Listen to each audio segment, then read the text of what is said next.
Hi guys, it looks like the media has already moved on to the next story.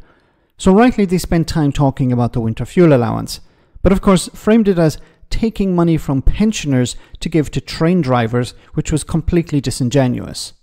Then it seemed an infinite amount of time was spent on Keir Starmer's suits, glasses and tickets for football matches. Then it was extended to other ministers.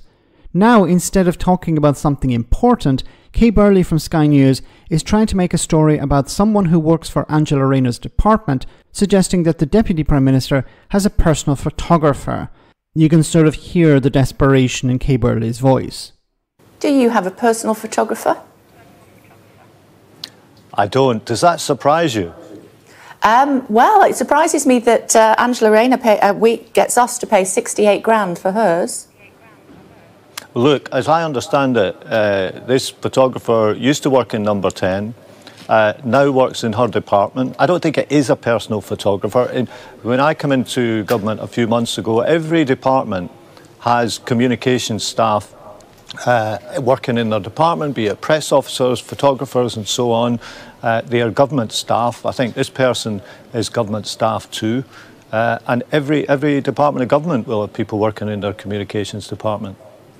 But you can appreciate, I'm sure, the optics of paying somebody £68,000 to take photographs of Angela Rayner when you're taking money off pensioners is just not a good look for a socialist party. I don't think that's his sole job.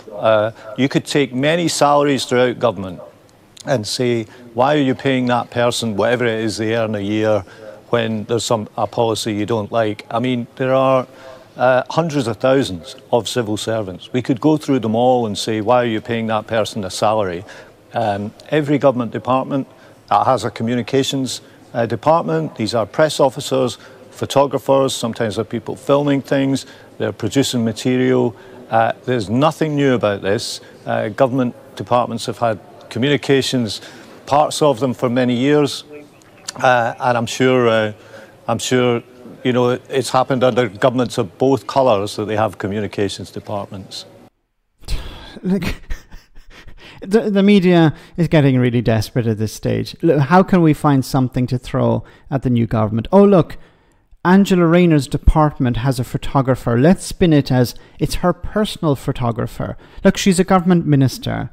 She represents the government. So you're going to have people take photographs of her as it's a government department. See, as was pointed out here by Pat, every department has its communications teams, and included in those communication teams is a photographer. We've seen it with previous governments as well. Rishi Sunak's government, every time Rishi Sunak is going around, there's somebody there to take a photograph of him.